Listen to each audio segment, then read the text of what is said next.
We're going to be living together from now on, so can you leave? People like you are called parasites. I feel a heavy weight of condemnation from my brother, his wife, and my mother. I've reached my breaking point. I'm not perfect either, and I don't mean to be kind to these people. I plan to make them regret looking down on me. My name is Jessica, a 37-year-old office worker. 3 years ago, when my father died of cancer, he left a message asking me to look after my mother. This led me to decide to return to our family home. For the past 3 years, I've lived with my mother, relying only on my sense of responsibility to keep my promise to my father. But my mother never showed any gratitude.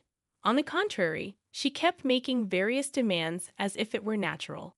I'm going out to eat with the neighbors. Give me some money. Prepare money for tomorrow. I need to buy a birthday present for my friend.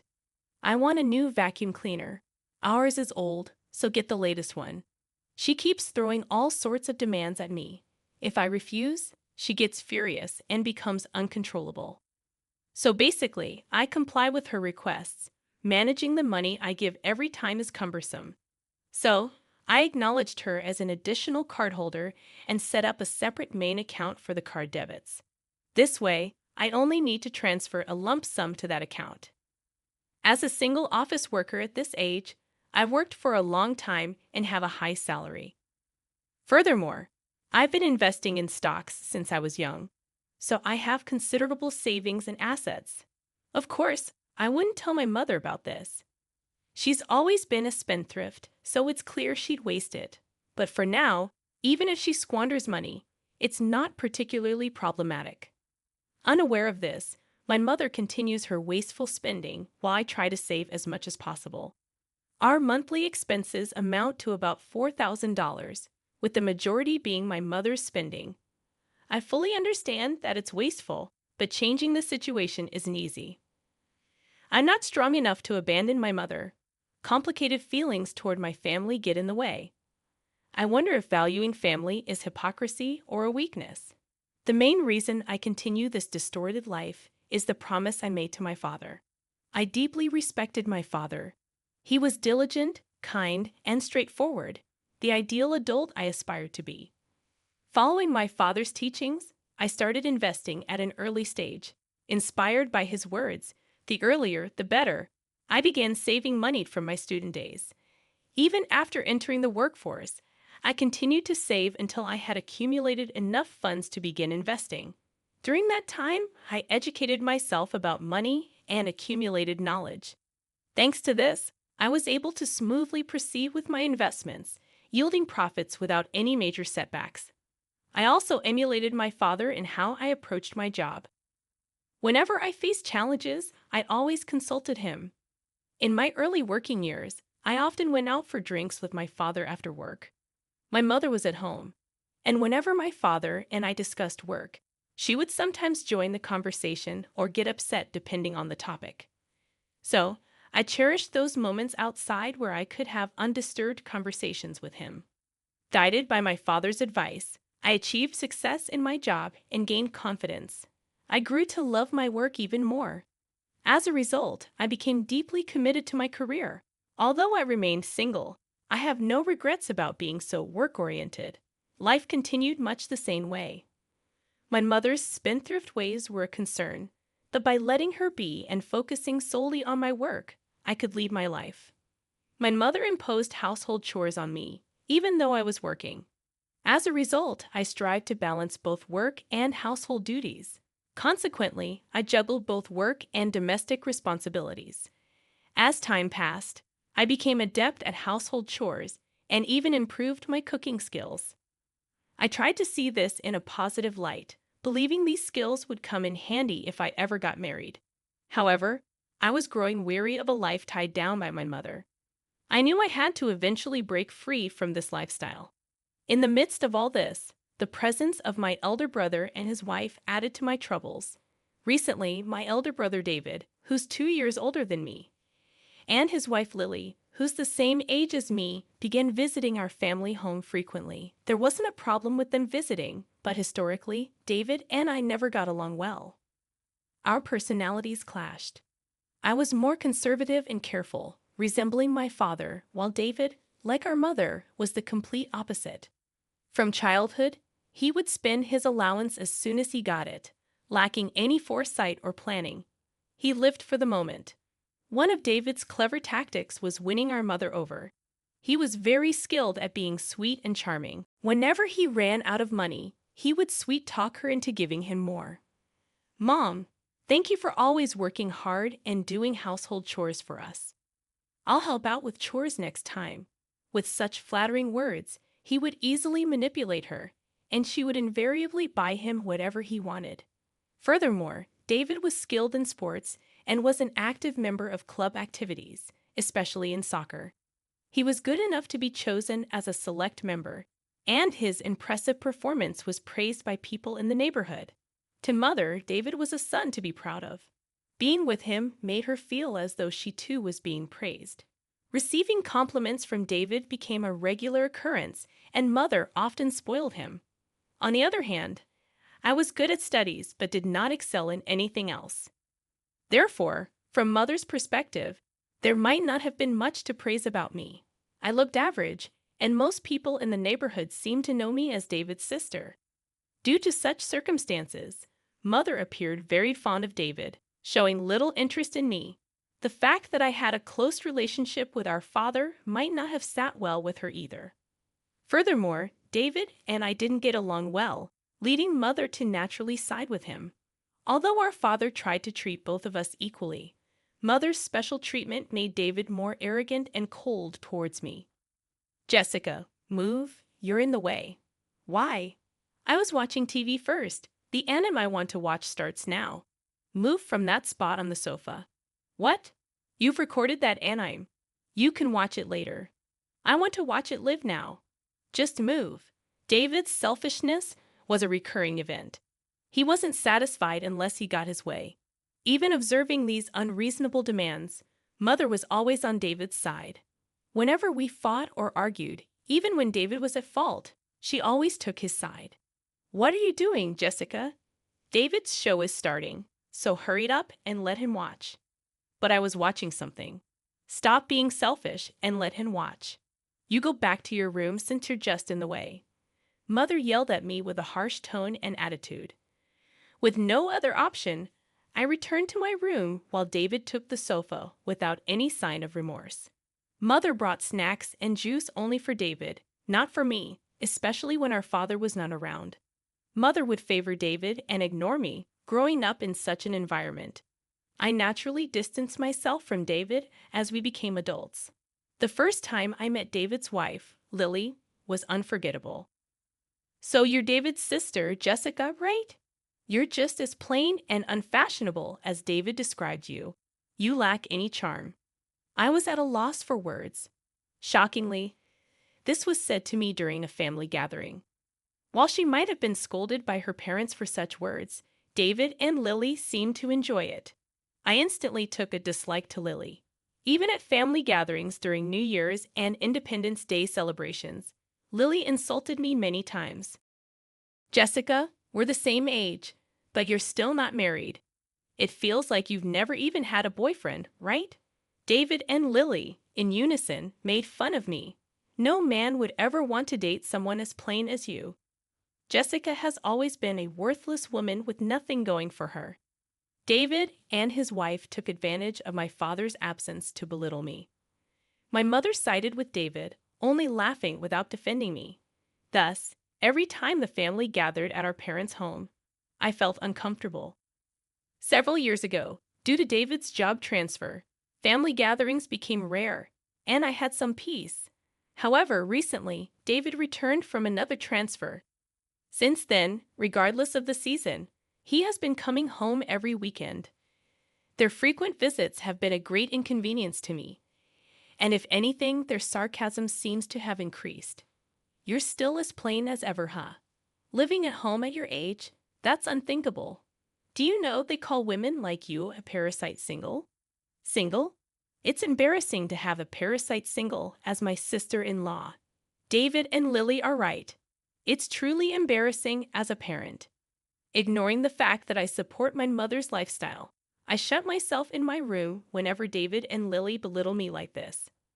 Even though David and his wife don't particularly want to spend time with me, I often notice that they go out to eat with my mother. During these times, I quickly prepare and eat my dinner, then return to my room after cleaning up. This way, I can work in my room without much contact with David and his wife. However, the frequency of their visits increases day by day, and it seems my mother treats them to meals every time. I was surprised many times when I saw the credit card statements. They often went to high-end wine bars or barbecue restaurants.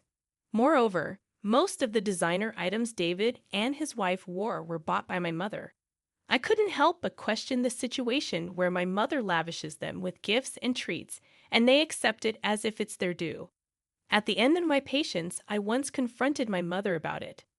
"Mom, you're spoiling David and Lily too much with the dining out and all. They both work, so why don't you let them pay sometimes?" When I said this, my mother's face turned bright red with rage. "Who do you think you were lecturing me? How I spend my money on David and Lily is my business. Have you forgotten the favor of letting you live in this house?" Mother raised her voice and exclaimed. It seemed she felt as though she was doing me a favor by letting me live with her, which took me by surprise, considering she's been depending on my income and everything I've done for her. The only reason I live at my childhood home is to honor a promise I made to my father. It's not because I want to be with her. It seems Mother shared our recent spat with David and Lily, and they came to the house a few days later and said the following: "Jessica, enough is enough. The only reason you've been able to live in this house is because of Mom. How dare you go against such a kind-hearted woman? People like you are called parasites, Jessica. You should leave this house." "Excuse me? You heard us, right?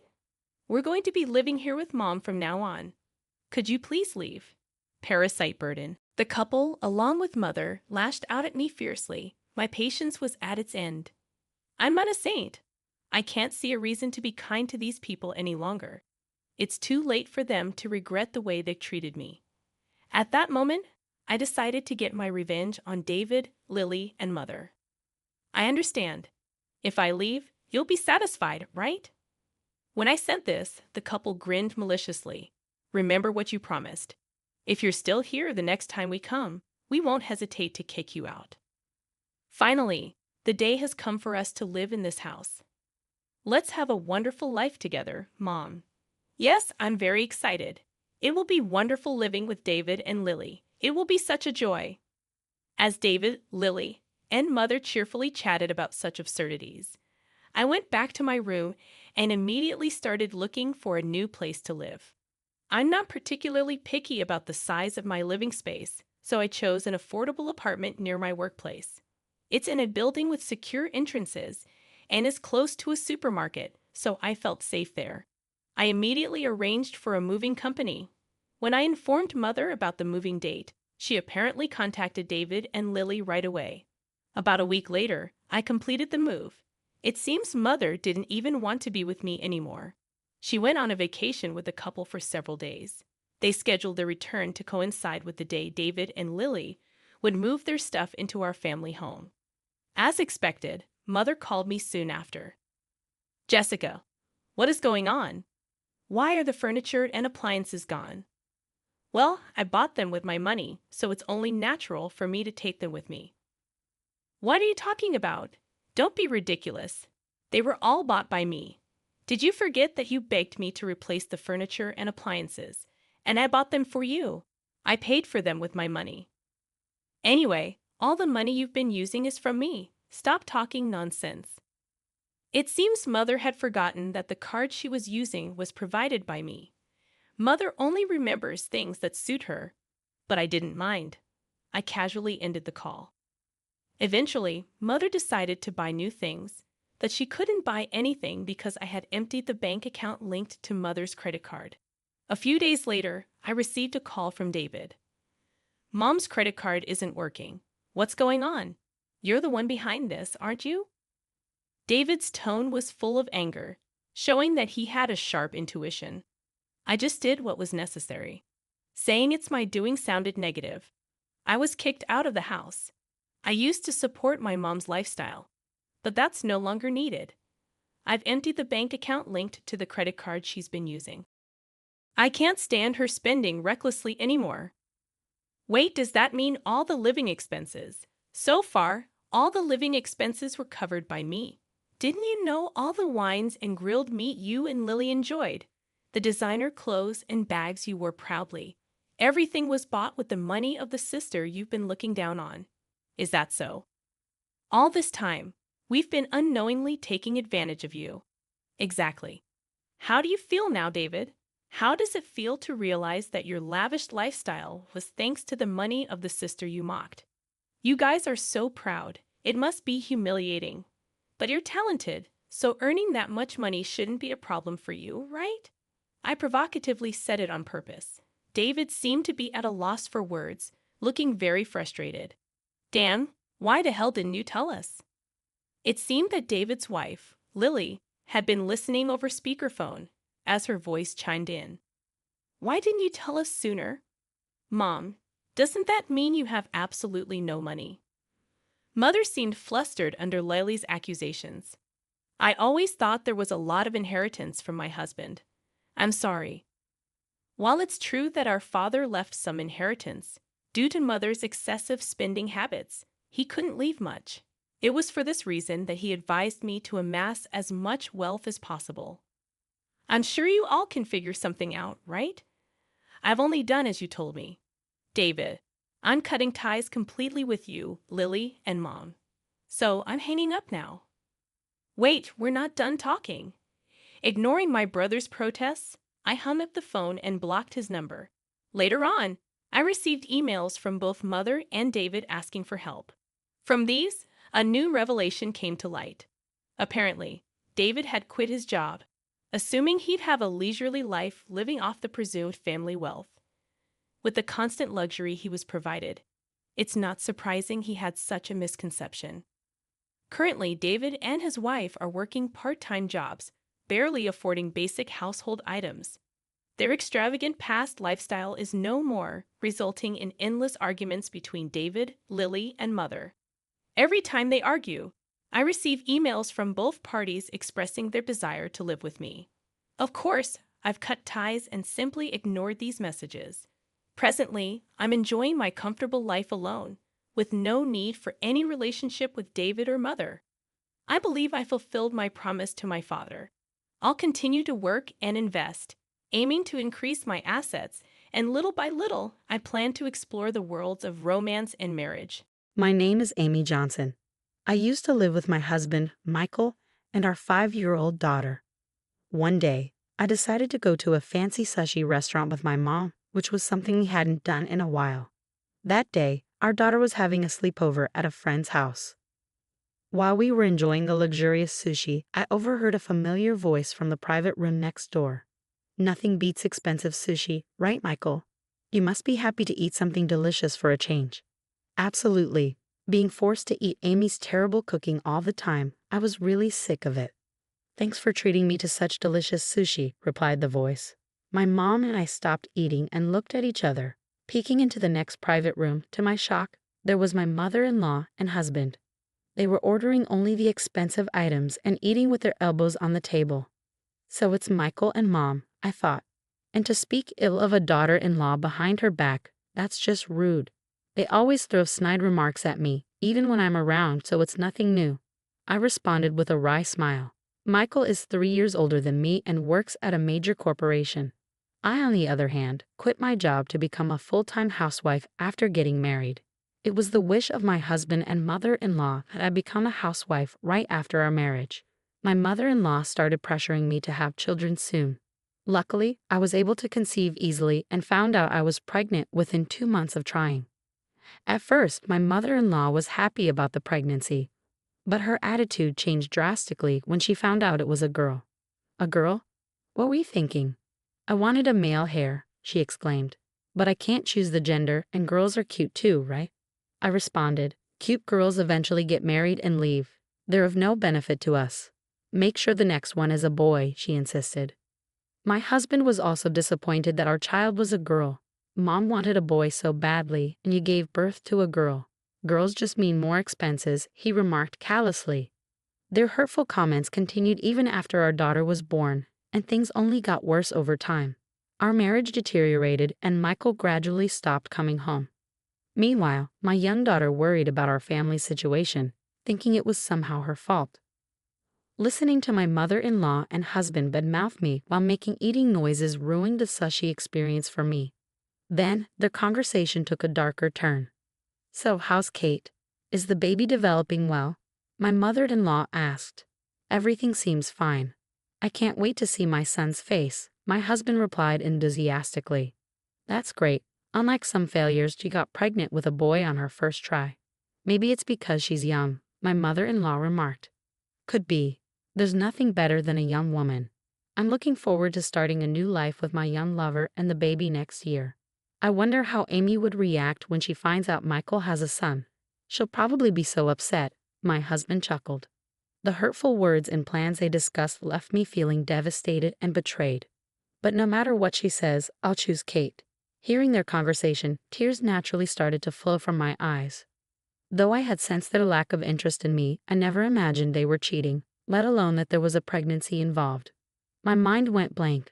My mom was gently holding my hand, glaring sharply at the private room where the two of them were. "Those two? They're unforgivable. They're planning to take over our new home, aren't they? That's incredibly audacious," I whispered in shock. We had been planning to move when our daughter started elementary school and were in the midst of building our own home. The land for the house was provided by my father, who works in real estate at a family discount. He also managed to get a construction company he knows to build the house at a lower cost. It seemed that my husband and mother-in-law intended to live in that house with his mistress. "Lucky us for getting the house cheaply, thanks to her father," my husband commented. "Living in a new house with a young lover is just the ultimate happiness, isn't it?" "Don't forget about me," my mother-in-law added. "Of course. I know, Mom. I'll give you what would have been Amy's room. It's got great sunlight. You'll definitely like it," my husband replied cheerfully. "I'm looking forward to it. I can't wait to see my grandson. A child with Kate will surely be handsome," my mother-in-law remarked. "That's right. A child of mine and Kate's will definitely have a bright future," my husband agreed. Hearing their conversation, I couldn't stop my tears and lost my appetite, so we decided to leave the restaurant. It turned out that my mom had recorded their conversation, perhaps as evidence. Afterwards, I didn't return home but went back to my parents' house with my mom, who comforted me gently as I broke down in tears. "It must have been tough for you, Mom. I'm sorry," I apologized. "Why are you apologizing, Amy? The ones at fault are Michael and his people who betrayed you, not you. I can't forgive them for making—" "I'm sorry, Mom. I can't let my precious daughter suffer," I whispered in a low voice. My mom gently stroked my head with a kind smile. "That's good. I was worried about what to do if you wanted to continue your married life with Michael. If things kept going as they are, Michael would likely initiate a divorce in a way that puts you at a disadvantage, maybe even demand alimony," my mom explained. "What? But I didn't cheat," I exclaimed. "But now that you know you've been betrayed, you can take the initiative. Don't worry, I'm here with you," she assured me with a smile. My mom has always been a dependable person. She was assertive when I faced harassment at school. I've always admired her since I was young. So I decided to proceed with a divorce advantageously and hired a detective agency to investigate my foolish husband. Thinking I was completely oblivious, Michael was openly cheating. Additionally, I decided to gather evidence myself and planted a voice recorder in his car. Every Saturday, he would leave the house claiming to hang out with colleagues. I was sure he was meeting his mistress on those days, so I set it up. It was incredibly easy to gather evidence. Listening to those recordings, I realized how much I was looked down upon. "Are you sure your wife isn't getting suspicious about us meeting every week on the same day?" Michael's mistress asked. "Don't worry about it. She believes everything I say. I'm sure I can easily fool her about alimony and child support. I don't want to give those women a single penny," Michael replied callously. "Yeah, that makes sense. We have our future life to think about. The old hag can just drop dead for all I care," his mistress remarked. "You really say some terrible things, but Michael, you always say that too. I should have never married that awful old woman. Why did you marry her in the first place?" she continued. I saw her photo, and to be honest, she's not even pretty. I must have been out of my mind back then. If I'd met you earlier, I wouldn't have given a woman like that a second glance. I'm so happy. I love you, Michael. I love you more than anything in the world, she declared. Hearing those hurtful conversations confirmed my decision to end my marriage. After hearing those intimate sounds in the car during the recordings, my sadness disappeared, replaced only by anger. They completely looked down on me, but of course I had no intention of letting them have their way. I continued to gather evidence with my parents' help. After receiving additional proof from the detective agency, I was ready to confront my husband about a divorce.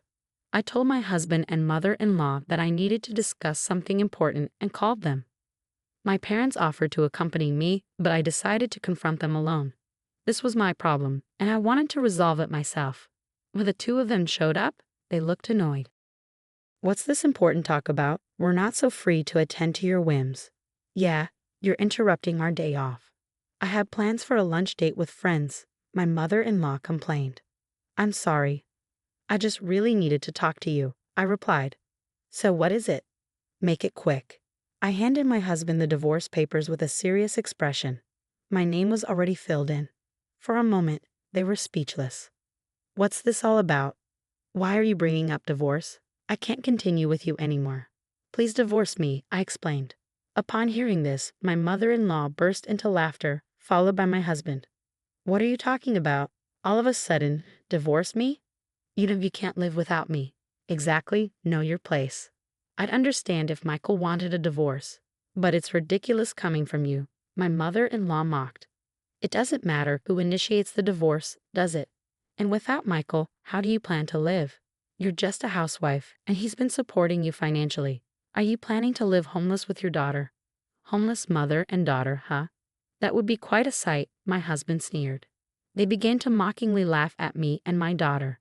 Seeing them like that, I almost lost my composure, but I held back. I will be demanding alimony from Michael and, of course, child support as well, I declared firmly to my husband. What? What are you talking about? I can't understand child support, he stuttered in disbelief. But why should I pay alimony?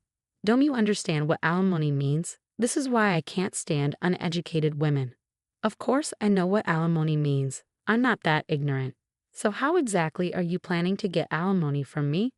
Give me a convincing explanation, Michael. I challenged. You're having an affair with a woman named Kate, right? And she's pregnant with your child? I stated, mentioning the mistress's name. This caught my husband and mother-in-law off guard. They clearly didn't expect that I knew about the affair, but they weren't the type to give in just because of that. What? You knew about Kate? My husband admitted. Yeah, I admit it, but it's your fault you were cheated on. Why is it my fault then? I demanded. My mother-in-law started talking. It's because you only gave birth to a girl. You didn't try hard enough for a second child. If you had just gotten pregnant with a healthy boy, Michael wouldn't have left you. It wasn't that I didn't try. I couldn't. After our daughter was born, Michael didn't help with childcare or housework at all. How could I even think about having another child under those circumstances, especially when it was my first time raising a child? I explained. What nonsense is this girl talking about? Childcare and housework are a woman's job. You're wrong to rely on a man like Michael. Maybe your attitude is why he got fed up with you, my mother-in-law retorted. Hearing my mother-in-law defend her son who cheated and impregnated another woman, I was more astonished than angry. I couldn't believe I had put up with such unreasonable people for so long. My husband continued to berate me. You gave up being a woman after marriage. You stopped wearing makeup, and after giving birth, you quickly aged. Who would want to have a child with an old hag? It's your fault for losing your feminine charm. True, after childbirth, I stopped focusing much on makeup or hairstyles, but I maintained basic grooming. Many women gain weight after childbirth, I responded, defending myself against their hurtful accusations. But I was careful not to, and it seemed my husband never noticed these efforts. Caught up with his young mistress, he had no interest in me. Continuing to mock me, I made a request. Can you bring Kate here? I'd like to meet her, I asked. What? Why? She knew you were married and still had an affair, right? She also has a responsibility. I want to have a talk with her, I explained. Meeting Kate will only hurt you more, my husband replied. Why would that be? Well, Kate is young and has a great figure, unlike you. Plus, she's carrying a boy in her belly, something you couldn't give me. You might just lose it out of jealousy, he sneered. I don't care about that. Just call her, please, I replied coldly. My husband seemed displeased that I didn't react the way he expected. He clicked his tongue in annoyance and started calling his mistress while intermittently glancing at me. He deliberately put the phone on speaker mode so I could hear their conversation. Hey, what's up? Are you coming over today? I need to apologize to Kate about something, he said. What?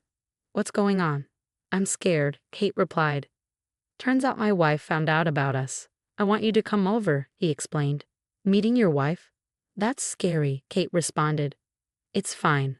I love you, Kate, and I'll protect you, my husband reassured her. If that's the case, I'm relieved. I've wanted to meet her too, so sure, Kate said naively. About 30 minutes later, Kate arrived at our house. She was dressed inappropriately for the situation, wearing a shoulder-bearing shirt and a miniskirt. She was a 25-year-old temp worker at my husband's company. We invited her in to continue the discussion. Despite my presence, my husband and his mistress began to flirt with each other. Kate is young and attractive, unlike someone else here.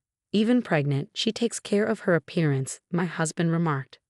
Hey, don't say that. You'll make your wife angry, Kate joked. Oh, I guess she's not your wife anymore. Sorry for taking your husband. Kate smirked at me, clearly looking down on me. Then my mother-in-law compared us. Kate is young and beautiful, unlike Amy. Plus, she's giving us the boy we always wanted. She's feminine and charming, unlike someone else here. I really like her, my mother-in-law remarked. I'm so happy to hear that from you. I like you too, Kate replied, flaunting their relationship as if to show off to me. However, I wasn't affected by their display. I turned to my husband and Kate and resumed the conversation. I'm sure you're aware, but I'll be seeking alimony from both of you, I insisted. Alimony? You're still on about that. Did you think you could just come up with some excuse to avoid paying alimony? Did you think if you manipulated me enough, you wouldn't have to pay? My husband scoffed. Hey, wife, you're scary, he added nervously. As I pressed them, Kate dramatically clung to my husband, who soothingly stroked her head. It's okay, I'll protect you, Kate, my husband said, uttering such a cheesy line that it made my skin crawl. How did I ever fall in love with and choose to marry such a man? Now, I couldn't understand why I married him in the first place.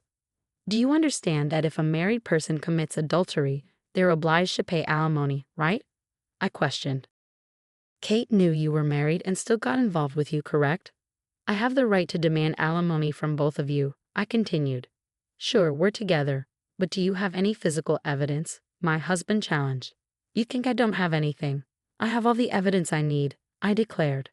I laid out the investigation report from the detective agency and photos of their affair on the table. I also played the recordings from the car and a conversation my mother had recorded at the sushi restaurant. My husband and mother-in-law were speechless, their eyes wide. How about that? I can do this much, I stated firmly. You were at the sushi restaurant? My husband asked, surprised. Yes, I was at the next table. I heard familiar voices and was surprised to see you and your mother there. Talking so loudly in the restaurant, I explained. Seriously? No way, my husband seemed visibly shaken by this revelation.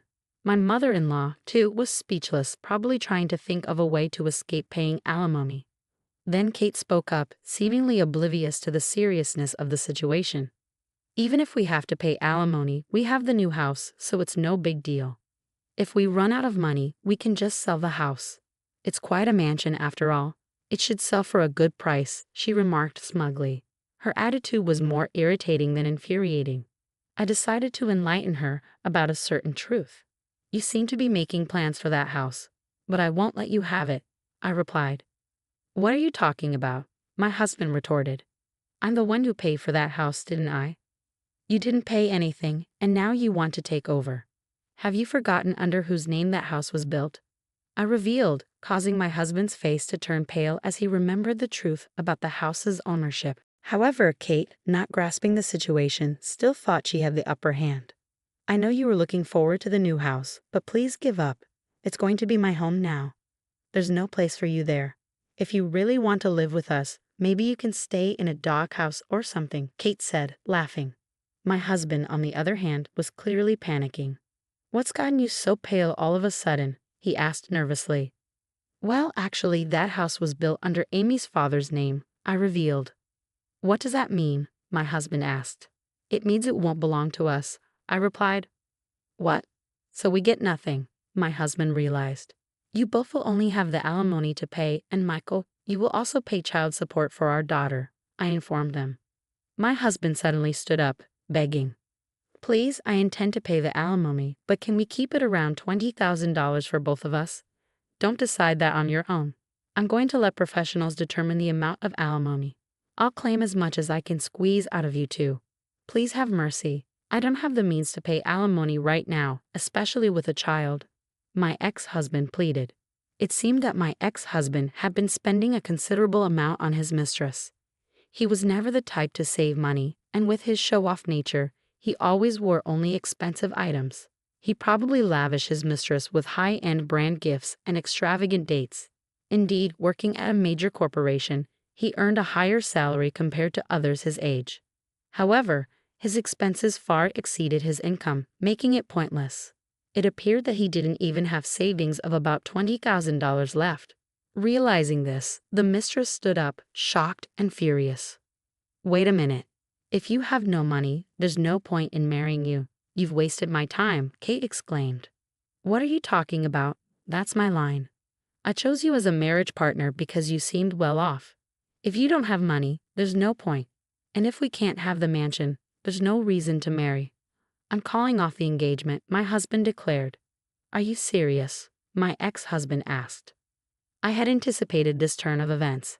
Having learned a particular fact about her from the detective's investigation, I decided to reveal the truth to my husband, who was sitting alone, shocked and distraught. You know, Kate's been involved with 3 other men besides you, Michael. She chose you because you seemed the most financially stable, I explained. When confronted, Kate sighed heavily, no longer bothering to hide her true intentions. Yes, that's right. I chose you because you seemed like the best target. I intended to keep seeing other men even after marrying you, Kate admitted. I thought you loved me, my ex-husband exclaimed. I did like your lavish lifestyle, Kate replied casually, but let's face it, you're a 38-year-old man and you have a strong old man smell. You're not exactly the handsome older man type. I never saw you as a man in that way, but when I showed a bit of interest, you fell for it so easily. I figured I might as well take advantage of you, Kate revealed. Hearing her true nature, my husband looked utterly betrayed, tears streaming down his face. Then my mother-in-law spoke up. But the child in your belly is Michael's, right? You'll give us the son, won't you? She asked. Honestly, I'm not sure if the child is Michael's. My intuition tells me it's more likely to be Kyle's child. But of course, we won't know for sure until we check, Kate responded casually. With that, the mistress abruptly ended the conversation and left the house. My husband remained crying with his head in his hands. After he stopped crying with red eyes, he turned to me and appealed. Can we just forget about the divorce? I promise I won't betray you again.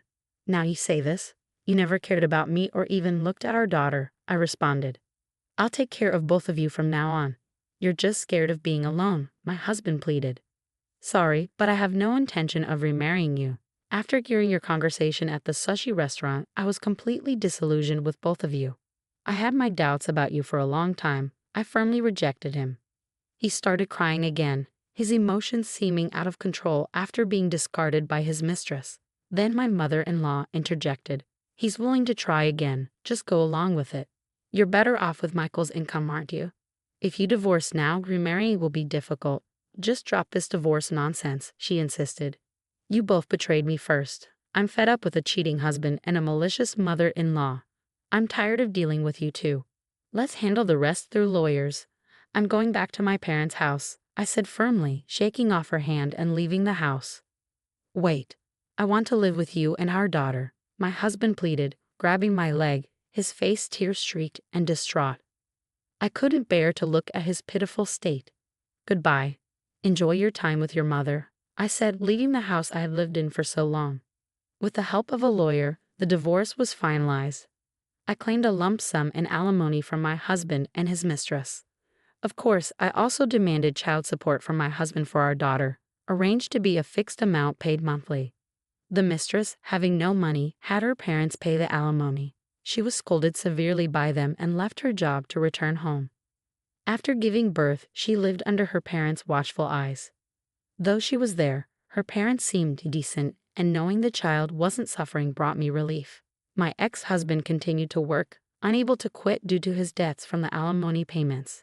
His affair with the temp worker naturally became known at work, leading to him being regarded coldly by his colleagues. He started making frequent mistakes at work, and as a result, his salary was nearly reduced by about $1,800.